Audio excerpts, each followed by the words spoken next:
Welcome once again to SB Talks. Today is Monday, Feb 13th, and I'm once again joined by our Chief Investment Officer, Ashley, to run the rule over investment markets. Welcome, Ashley. Morning all, afternoon, evening, wherever you are in the world. Now, Ashley, in your latest quarterly report, which you issued late last week, you titled one of the sections that I thought is a good place to start, which is Inflation possibly slowing somewhat, cracks in inflation, interest rate increases continuing, but in the US anyway, at a lower increment than we had last year. Yes, inflation, interest rates. So where do we start and where do we stop?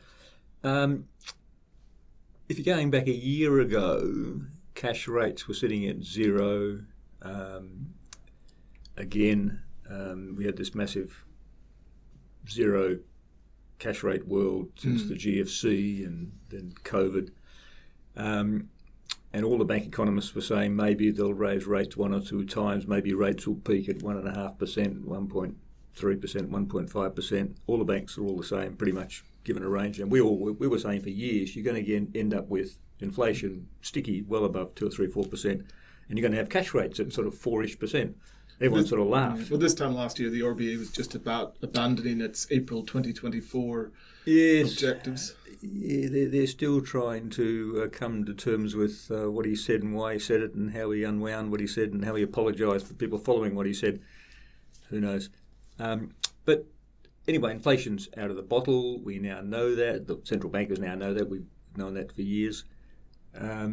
We've had, we always thought, and people that read our reports will know that we were talking about cash rates of 4-5% being the norm once the QE world, the disinflation world is gone. The economy needs cash rates of 4-5% to balance unemployment and inflation.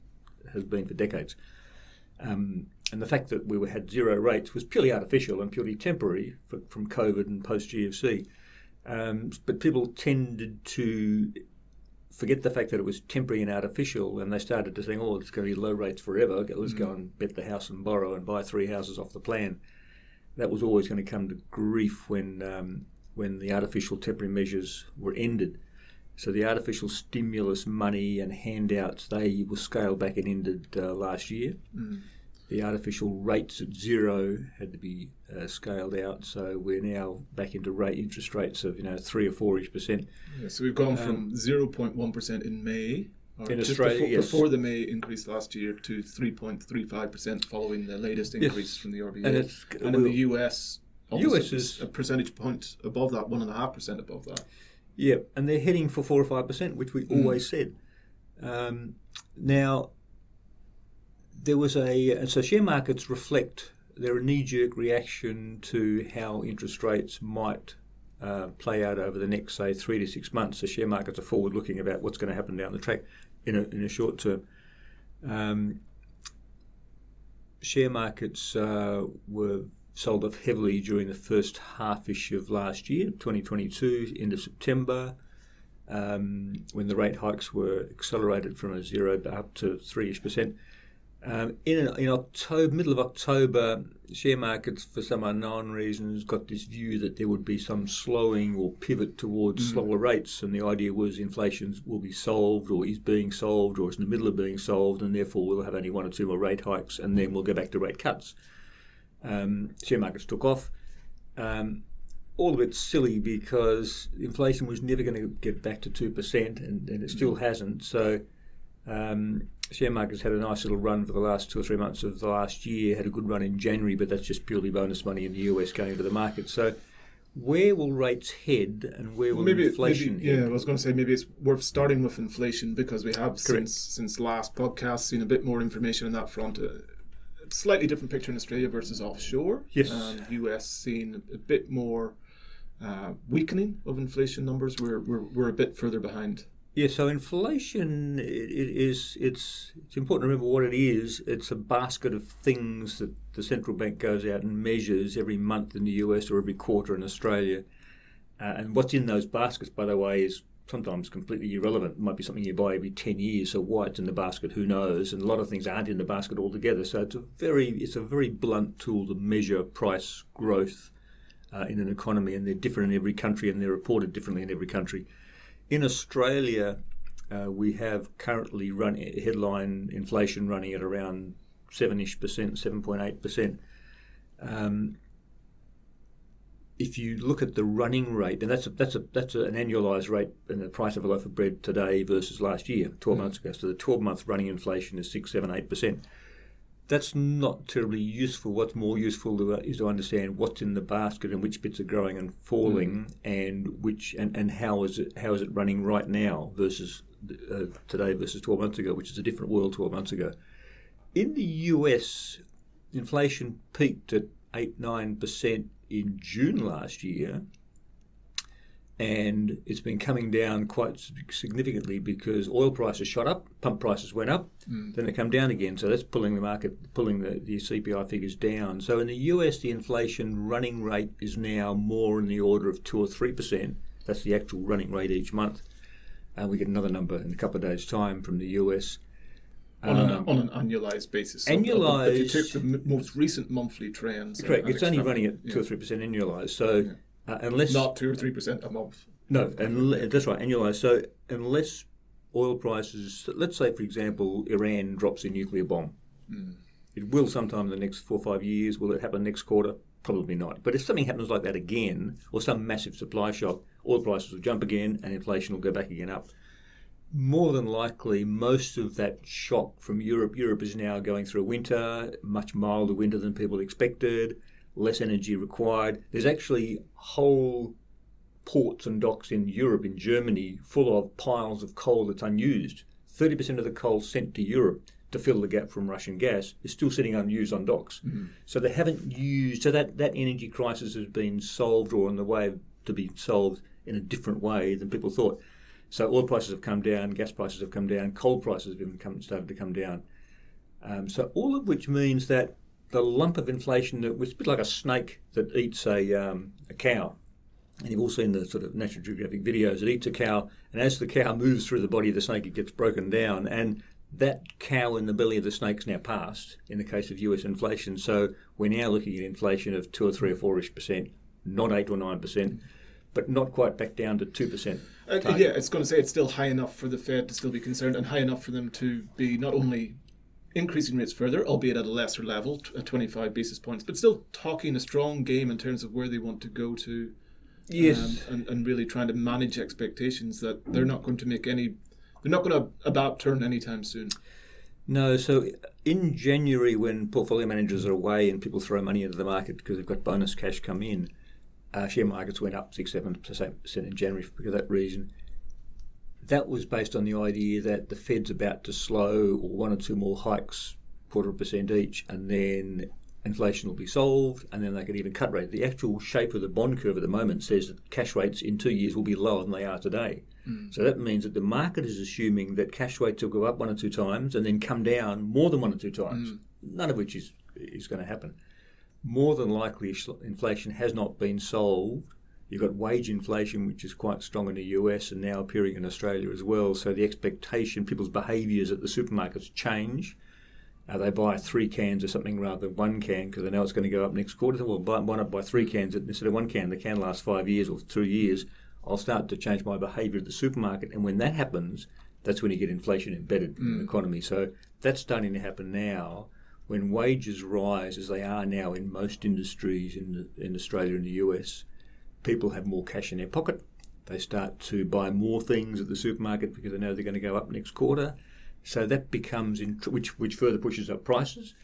That becomes entrenched, and that's what central bankers are worried about, that nub of inflation not going back to 2%, but sticking around about 3 or 4%, which means you're going to have cash rates at 5 and 6%, which is very scary for markets. So the optimism post-October is starting to wear off because both the Fed and the RBA have both come out in the last few weeks to say, don't get carried away, we've still got a few more rate hikes to go, and then we'll look around. Now, don't forget that central banks are sitting in the back seat of a car, looking out the back window. They only see things as they pass. We're looking out the front window, investing for the future. They're sitting in the back seat, looking backwards. So they only see activity when it passes. Meanwhile, we're 6 months down the track. So they're likely Hence why, I guess, share markets sold off before the rate increases even begun. Yes.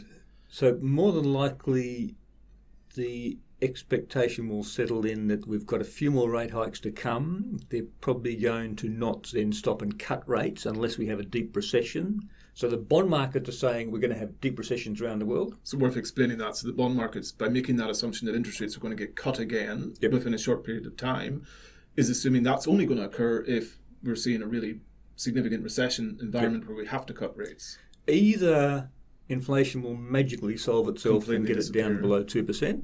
It's not going to happen. Or that will be brought down by a massive unemployment, bankruptcy crisis, recession. So recession is a funny word that's used by different people to mean different things. It used to mean, many people thought it meant 2 negative quarters in a row of GDP, which is total economic pie. We had that in the US last year. It wasn't called a recession because we didn't have an unemployment crisis, a bankruptcy crisis. So this year, you've got interest rates rising from near zero to mortgage rates of 5, 6, 7%. 800,000 Australians will have to come off 2-ish% fixed rate loans onto 6 or 7-ish% variable rate loans. Mortgage repayments will triple for a lot of people. And you're talking nearly 1 million households where mortgage repayments will triple. Yeah, let's actually pause on that one because it's a really significant point for here in Australia. So, what's significant, let's differentiate other parts of the world, the likes of the US. It's very common to have a 30-year type mortgage. Therefore, the direct impact of these rate increases isn't quite as severe as it is for Australia for a couple of reasons. One, we've got a lot of variable rates or shorter fixed rates. And two, the level of household indebtedness is very significant here. So a lot of people were smart enough to be lucky enough to secure 1.99%, 2, 3, maybe 4-year fixed mortgages a couple of years ago, but now we're at the point where they are in a phenomenal level maturing. And I think the RBA is now conscious, and everyone's sort of to a degree holding their breath to say, well, what happens to the economy when these rates start to roll off? And as you said, people are dealing with at least double. I think, yes. I'll start with it. You let loose there that you thought the RBA was conscious. I would hazard to guess the RBA is far from conscious. Anyway, you're right. In Australia's the only country in the world where most of the home borrowers out in the suburbs have floating rate loans. Every other country in the world, including New Zealand, including US, UK, all of Europe, their mortgages are based on long-term fixed rate loans. In the case of the US, it's 30-year fixed rate loans. 80% of mortgages in the US are 30-year fixed rate loans. So the 30-year fixed rate goes up very slowly and very moderately and has been going up since the middle of 2020, which is 3 years ago. Australia is the only country in the world where 80% of its loans, typically, it's a bit less now with the fixed rate nub coming through, 80% of its loans are variable rate, which means every time the RBA puts up or down rates by anything, that goes straight, literally next morning, letters go out from banks to their home loan customers. No other country in the world has that. So it's a very powerful, direct mechanism to take money out of people's pockets. Whereas in the US, they can raise rates, and the interest rate rises in the US, they generally have more of an impact on corporate lending, which has corporate lending for investment in jobs and productivity, which takes several years to play out. In Australia, when you do it, next day, banks start to send letters to their customers. So that's it's unique in the world. So it may well be that the RBA started late, started slow with rate hikes, and is still 1.5% behind the US. In Australia, the inflation is still running at a running rate of 7-ish%. In the US, the running rate is down to 3 or 4-ish%. So Australia was late to start. It's gone slower, and it's finished lower. It's still 1.5% behind the US. So probably, even though we have this massive direct impact on mortgage repayments next day in Australia, which is unique in the world, I suspect the RBA has more work to do yet to get inflation back down to 2%, which I think it won't do without a deep recession. So rate hikes in Australia are going to continue in the US. US is the big one because the US drives global markets, so it's important to start with the US and then come back to Australia. So share markets, so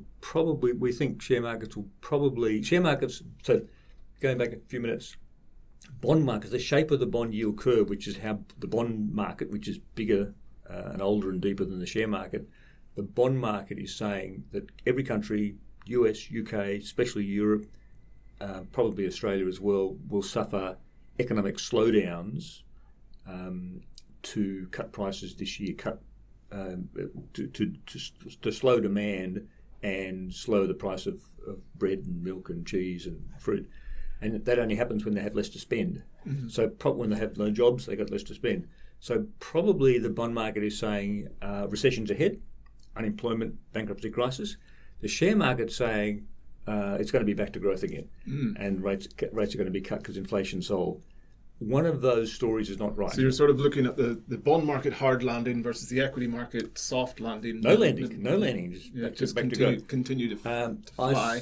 Agree. So I suspect with the massive cliff of 800,000 borrowers having their mortgage repayments tripled.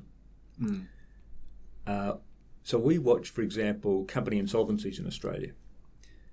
Company insolvencies in Australia generally run and have done for a decade at around about 700 to 800 companies go bankrupt every month in Australia. All sorts of companies, retailers, wholesalers, tech companies. That was running at around 700, 800 bankruptcies per month. This is ASIC figures. So this is when a company goes bankrupt in liquidation and a report goes to ASIC. So ASIC measures all this stuff and it's all published by industry, by state, by city. So in COVID, we had this big recession in COVID, so you'd expect bankruptcies to rise. Didn't, it fell. So since COVID, since the beginning of 2020, bankruptcy rate in Australia has been running at 400 liquidations per month in Australia until the middle of last year. And we had, we had forced measures there to say you couldn't even bring certain proceedings, and also the ATO, being one of the biggest creditors, was told to hang back. Yep. So it's purely artificial. Purely artificial. When those artificial measures were taken off, which they were last year, plus also the zero interest rates were taken off when rate hikes last year, middle of last year, bankruptcy rate is gone, was running at 700 or 800 a month, dropped to 400, artificially suppressed by COVID. That's now come shot back up to 700, 800 a month, and the latest figures that ASIC produces are about August last year. So more than likely, bankruptcies are running at around about 1,000 or more per month, which it's higher than which is recession type level. So far, we've seen a lot of builders, construction companies, and those sort of suppliers in liquidation. ProBuild and about a dozen other big builders, home builders, renovation companies go bankrupt.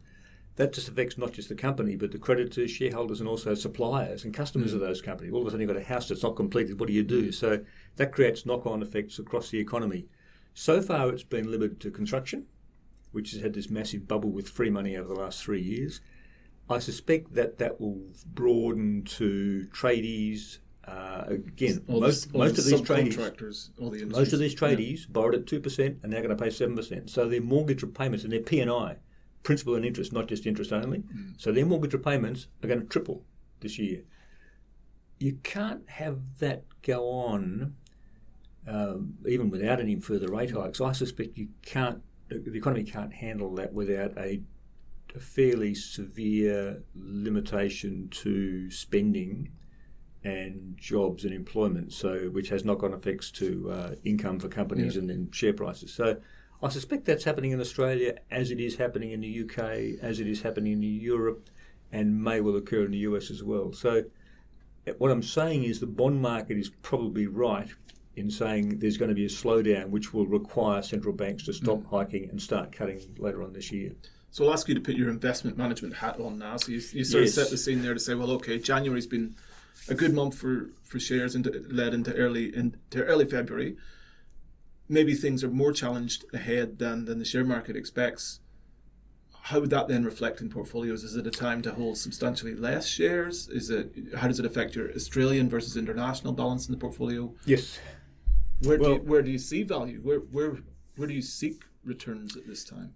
We just did a review of a major household name charity, which we run their money for this morning, and we have the portfolio. We've got $7 million, and it funds their ongoing operations, call centres, and shops, etc. So this is a major household brand charity which we run the money for. We have, and this is echoed in the portfolios for all of our clients as well.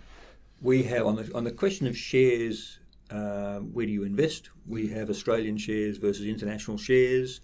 We have been biased towards Australia, sort of overweight Australia or biased towards Australia for a few reasons. One is we didn't have this great tech bubble So we don't have the tech unwinding that the US and global shares had. So our valuations haven't been as stretched locally. So Australian shares are not badish value at the moment, and the outlook for Australian shares is reasonably good. We'll come back to that in a second. Global shares are still overpriced.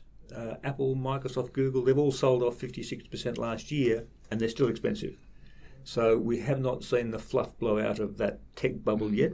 I suspect a couple more rate hikes, or the prospect of a couple more rate hikes from the US will undo that. So that's why we'd rather have Australian shares, or bias towards Australian shares. Australian shares have three sectors: banks, miners, and other being Telstra and CSL and what have you.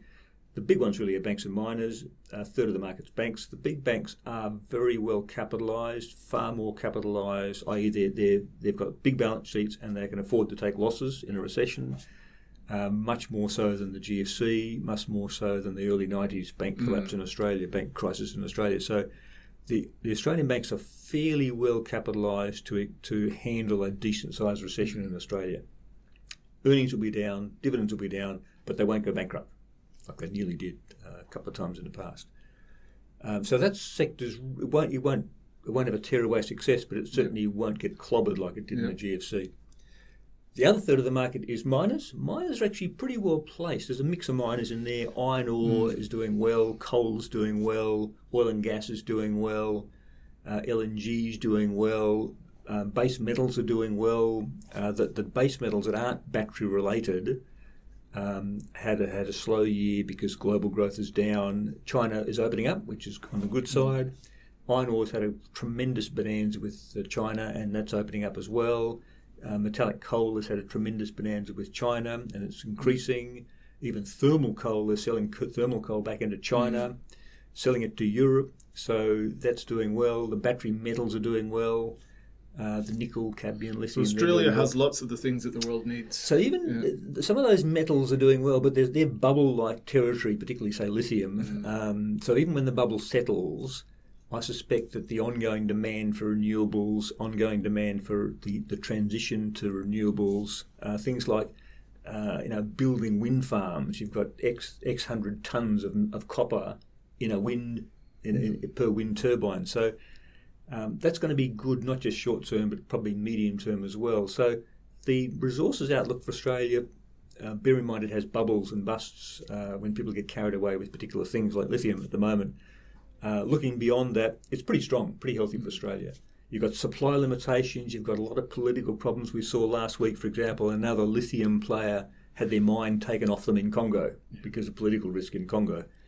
All over the world, you see that in Mongolia, you see that in Africa. So Australia's well placed. I was just going to say, to summarise that, you still feel pretty confident, pretty solid in terms of Australian shares as a place to be invested, regardless of the fact, regardless of the headwinds you've just described in terms of what's coming. It's not bad. It's not bad. I'd rather. Plus, you've got franking credits, adds another 1.5% to returns in Australia for Australian shareholders. So, on the share side, we're a bit biased towards Australia. We have some defensive holdings. We've got infrastructure holdings, which have an inflation hedge to them as well, and a much smoother profile of cash flows. So that's the growth side of portfolios. On the defensive side, we don't like bonds. We have been out of bonds primarily for the last 3 years. So maybe just to clarify on that, because there's so many different terminologies used on the defensive side of the portfolio, defensive being one of them.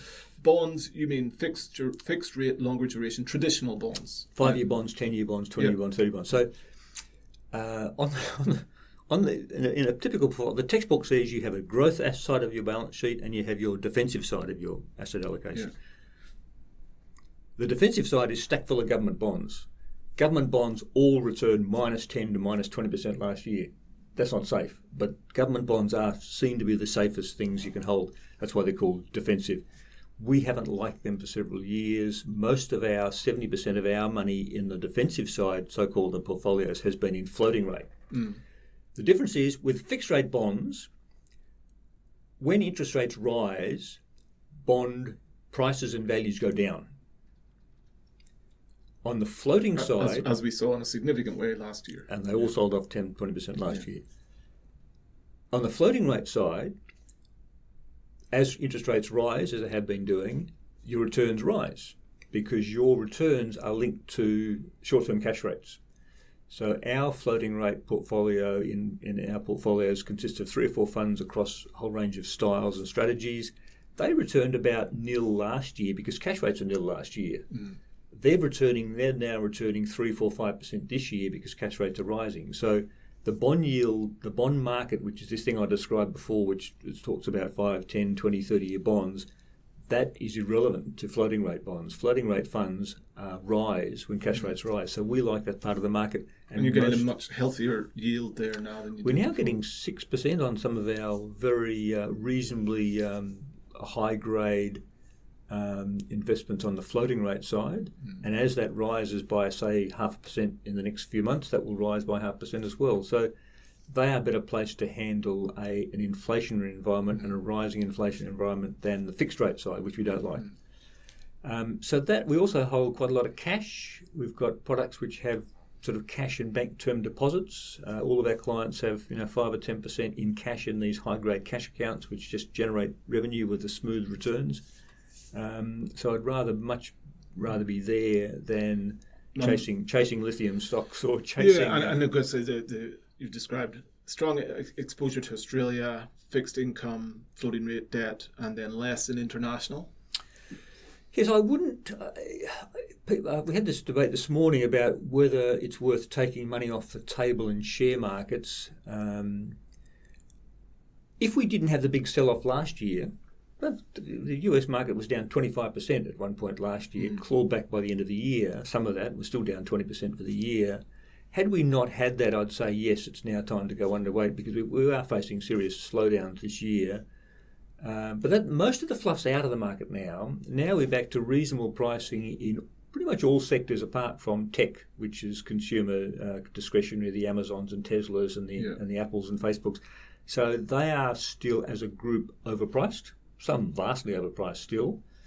But if you take out those segments of the market, the rest of industrial stocks, companies that actually make things, do things, they're actually not that expensive, and I'd rather be... Unfortunately, the fluff companies, the Amazons and Teslas, they get the headlines. So when they sell off, everyone panics. Look at the tech wreck. In the tech wreck 20 years ago in the US, the whole market was down 40% only because the NASDAQ, which is down 80%. Also I think for the US market in particular, and the US is such a large part of the global market, but it's very heavily dominated because of the valuations of some of those technology stocks. They were a huge part of the index. And still are. Top 10 stocks in the world are still Microsoft, Google, Facebook, Tesla, Amazon, Alphabet. They're still there. The top 10 stocks, they're all American. Berkshire Hathaway's there, Johnson & Johnson, ExxonMobil's there, but they're all still 10 American. That's after 8 of those being tech stocks. After they sold off 40% last year, they still are the top 10. So the numbers are driven by these big US companies, but more so the numbers, confidence. If people wake up in the morning and see Tesla's down 80%, nearly this time a year ago, if that happens in a week or a weekend or a day, people are going to panic anyway and sell everything. So it's not just the dominance of the numbers in the index, it's just the sentiment and confidence that affects people. So that's still important. So regardless of what happens in Australia, if the US has a second leg down, which it probably will, that will take all markets around the world down, including Australia. US market was down 20% last year. Australia was pretty much dead flat. If you add dividends and franking credits, we're actually up a fraction, which is good. So one of the best countries in the world, because of our resources sector, lifted us. So will it do it again? Probably yes. So I'd still rather be in Australia, plus we get the franking credits.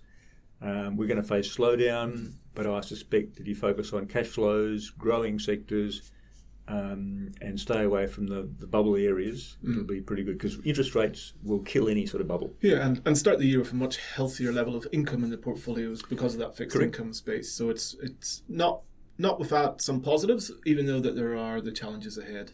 Term deposits are now paying interest. You can get 4% on a term deposit. You couldn't get that for the last 3 years. So it's actually not a bad world to be in for cash holders like us. There certainly is value in capital once again. Yeah. Thank you very much, as always, Ashley. An excellent summary. And thank you to all our listeners. If you ever have any questions, please don't hesitate to send them through. And we'll speak soon. Take care. Fantastic. Bye-bye.